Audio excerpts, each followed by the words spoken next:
First of all, I want to talk about USC because I thought the difference between where they were last year and this year, you can take a team overseas. I've had teams like that, and they figured out how to win. And I thought they were exceptional in terms of their confidence, their focus.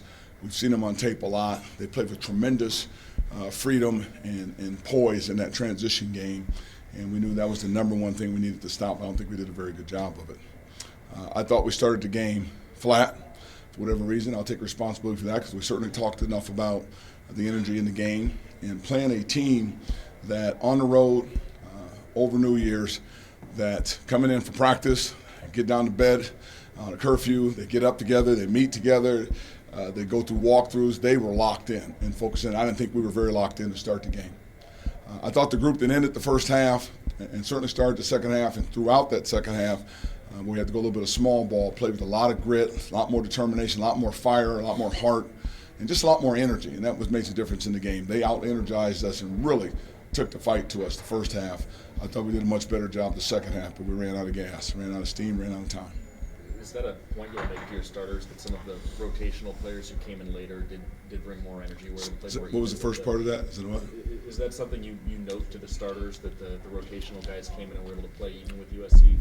Well, I don't think – I mean, I could note it, but it's obvious also. What I like to do is go back and look at film because that film doesn't lie. You can see who gives you effort, who's in the right position, those types of things. And then you can come back and talk to your team as to, wait a minute here, where's the effort and the energy? Because I didn't think we played with a lot of intelligence and just not a lot of effort. They were the team that had the energy, and they were in attack mode to start the game, and they put us back on our heels. We kind of regrouped that when we went small ball and got more energy on the floor and came back in the game, but you expand so much energy to get back in it. And about that 3 or 4 minutes ago, you cut it to 12, and I tried to get the timeout, but the official didn't see it, so we can get a breather, and they just kind of took the game over again from that point on.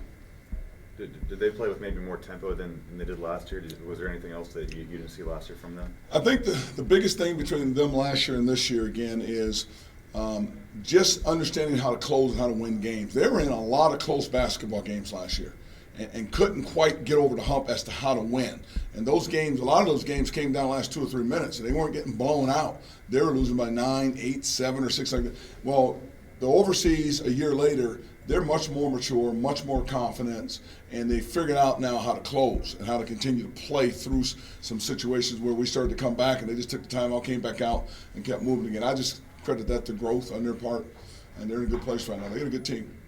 You started Valentine today, and they had a lot of points in the paint early. Do you think when he's in the game, maybe having that safety net allows players to ease up a little bit on defense? I don't know if it was that or if it's the fact that we just weren't moving our feet. I don't think they eased up because Val's there. I think we were shocked just about their athleticism and how much they took the fight to us early on. We kind of neutralized it later. And then obviously Connor wasn't scoring, and he became a big liability having to guard that quickness on the floor, so we had to get him out of the game. So I don't know if I would say they were relaxed because Valentine was back there. I think it's more just because the mental part of having yourself ready to play, that slippage was there, and that team came out a lot more locked in than we did.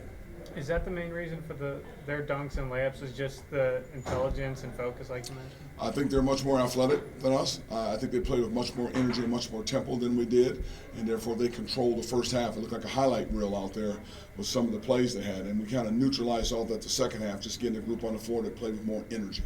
That one play where the guy dunked on Hawkinson, did you feel that maybe could have been a technical foul there? I've got to see the play. I mean, when you dunk, you have to have an opportunity to protect yourself. So you got to look at tape and see was the protection part of it gone, and then but that's not a factor, in my opinion, as to what happened in the game. That's just one play in the midst of many plays that were in our control that we didn't do the things we needed to do.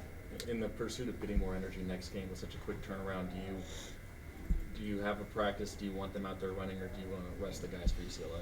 No, we practice tomorrow. You got to get ready. You got to have practice to get a new game plan and do those types of things. So there's no time off. We're into Pac-12 play right now, and these guys have had enough time to rest. Trust me. It's more about just getting ready to play and redeeming yourself. We need to bounce back now and play a lot tougher basketball come Sunday. Their pace and their speed, is that kind of the tempo you want to see from your guys eventually? You guys want to get to that point where you can play that fast? Eventually, but we don't have the athletes they have to play at that pace right now. And again, they didn't play at that pace last year. They learned how to run and finish. And we'll look a lot different with those new guys a year from now also, just in terms of pace and confidence and all of those things. But for right now, I'm sure it was an eye-opener for those new guys, just how good this conference is going to be. And you can talk about it all you want, but they have to go through it. Case in point, last year what Colorado did to us, what Utah did to us, and we played those teams a lot tougher, obviously, the second time around. But this is an opportunity to teach and move on and get ready for the next one.